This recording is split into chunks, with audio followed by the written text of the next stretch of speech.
Hi everyone, my name's Emily. I'm from Barrie, Ontario, and I would like to invite you on an adventure with me. Why is that? Well, I just got back from an awesome, amazing adventure of my own. From Tuesday through Friday, I had the opportunity to participate in the Voices of Women Peace Leadership Camp in Wobisheen, Ontario at Camp Niconis. I never dreamed that this would be possible. But Sandra, the coordinator of VOW, in conjunction with the Canadian Auto Workers, made this possible by giving me a scholarship. I am extremely grateful for that because I live in Barrie and the closest chapter of VOW is in Toronto. I don't have a car. I don't have a lot of money. I have a job, but it's very intermittent. But one of the biggest themes of this camp was blowing the lid off your perceptions of what's possible. And so we began. First of all, why am I doing this? Why YouTube? Well, to begin with, it's an exercise in mindful technology use. One of the things we learned about camp at one of the sessions was about the Hiroshima bombing. During that horrible tragedy, a 15 kiloton bomb was released over Hiroshima. And even that is small by today's standards, but it still resulted in scorched flesh, scattered bones just around the periphery. In the middle of it, they were vaporized. And jellyfish babies born with no bones, translucent skin, and who maybe lived a day or two.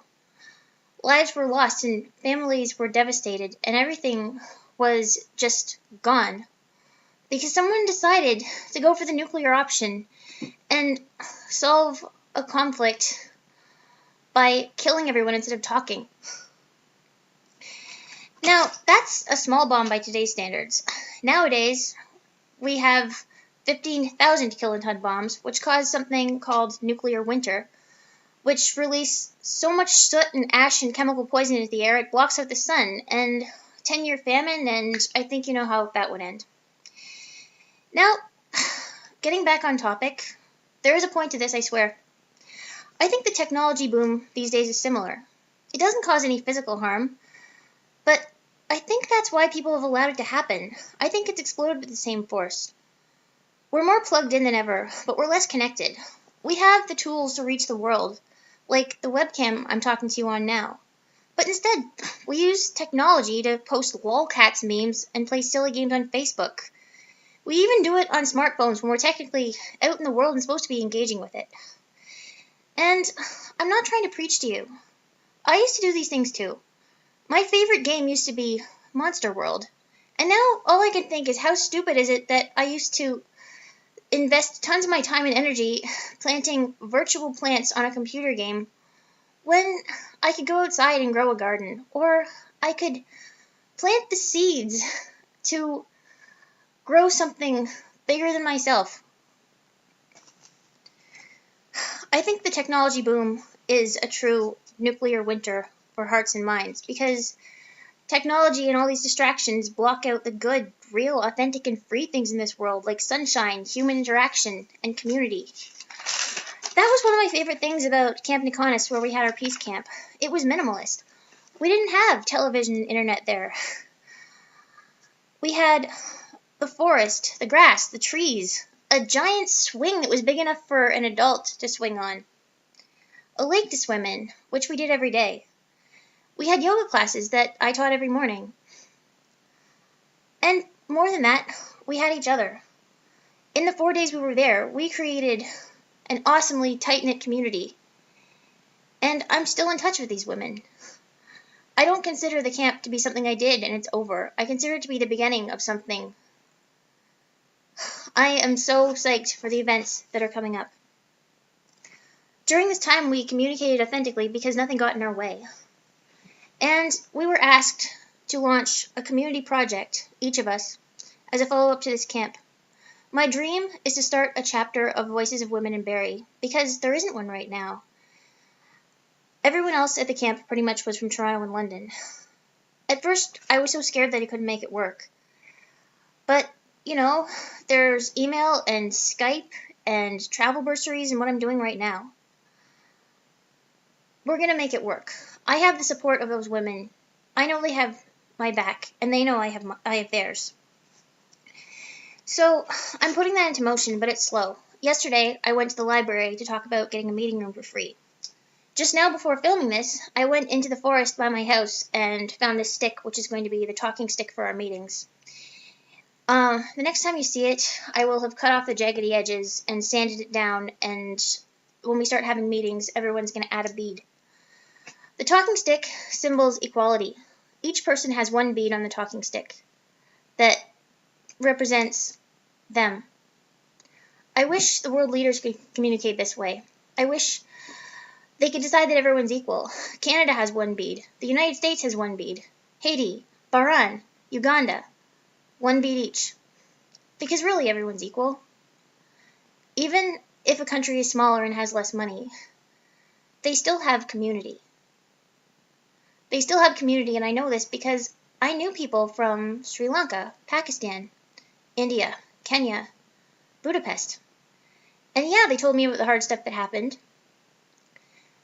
But they also told me stories of laughter and joy and celebration. And some of the people I knew from the poorest countries were the most positive people I knew, like my friend Princey from India.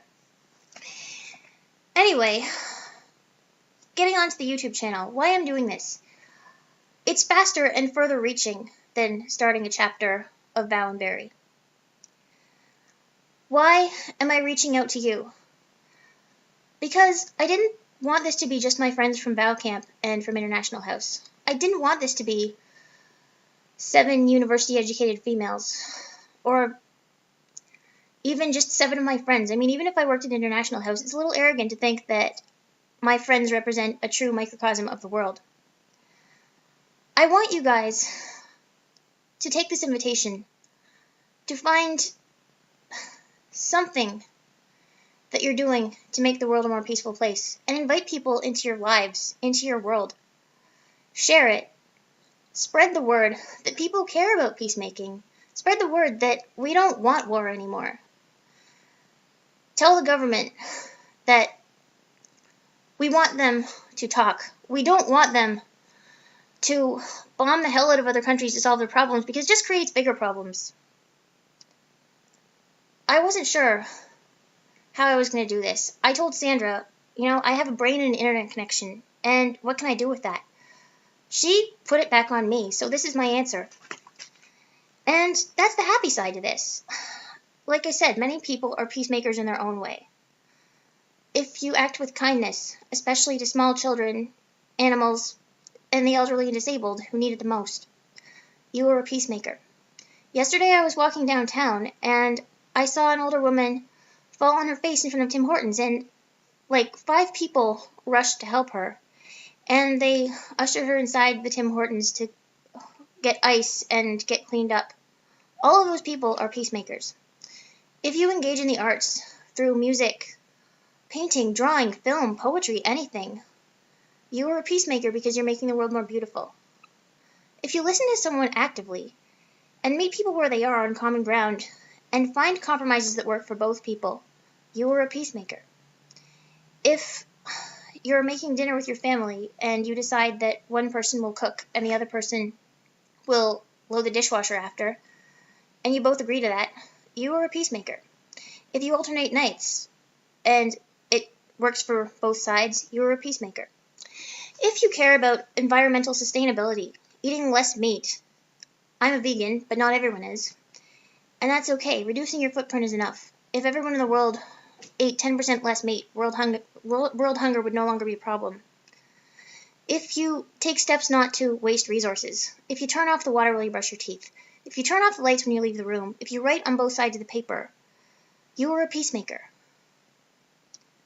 So again, show us how you make peace and invite the world into your life. Just because I'm speaking to you from my bedroom on my webcam in Canada, first world country, doesn't mean I'm trying to preach to you. Doesn't mean I'm trying to teach to you. I'm still learning. This is my first foray into mindful activism with a plan. I did some scattered things. International House, mentoring and teaching yoga, volunteering with the Girl Guides for a little while in Australia, volunteering at the YMCA, beginning when I was 12, Headbands of Hope through yoga, Headbands of Hope through International House. I sewed a bunch of headbands out of pantyhose and recycled fabric scraps, and sold them to raise money for cancer research. Let me find one.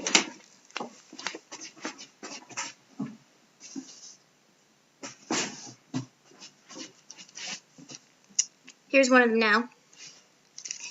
But all these things were scattered. This is intentional. This has a plan. The plan is changing and forming as it grows with me. But I'm keeping it all in here, in my piece book. I urge you all to get one if you don't have one already. This was just a regular notebook from the dollar store. But I started writing in it at camp from our sessions and ideas I came up with, and just sort of stream of consciousness stuff. I'm following in the footsteps of others. This is Queen Hatshepsut. I made this for a Latin project in grade 11.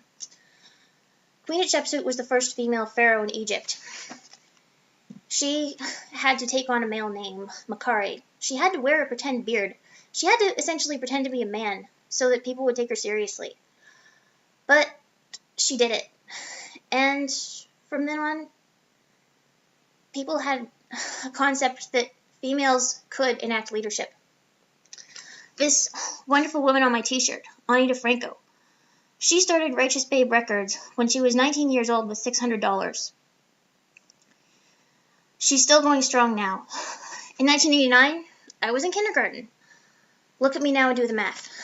Ani DeFranco is still releasing her music, and she's still going into Africa and helping the people there. All of my friends at Peace Camp. Here is an affirmation card that we did on the last day. We each put our names and a representation of ourselves on the front. This is a person doing yoga.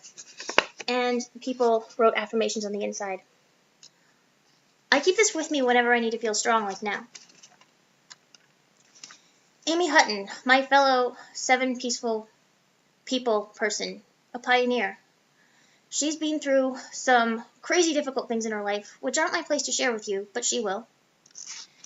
7 Awesome Kids, the channel that inspired this format of 7 people, 1 each day of the week, and a different theme each week.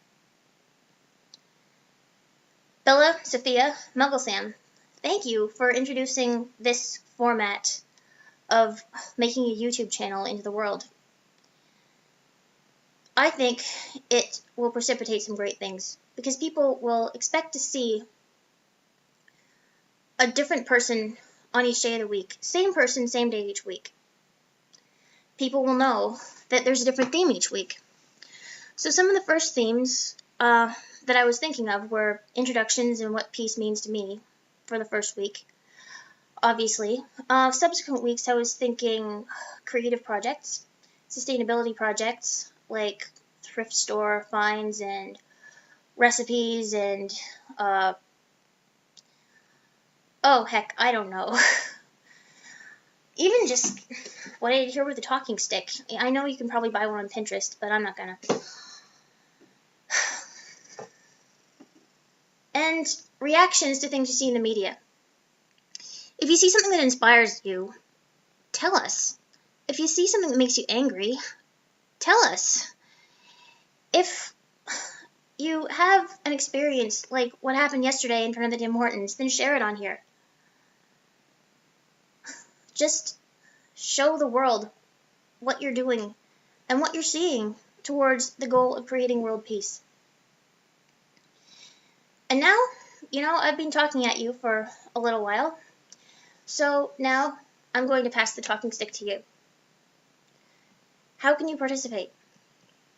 Watch this video, subscribe to our channel, and send me a private message at 7 Peaceful People or a video response.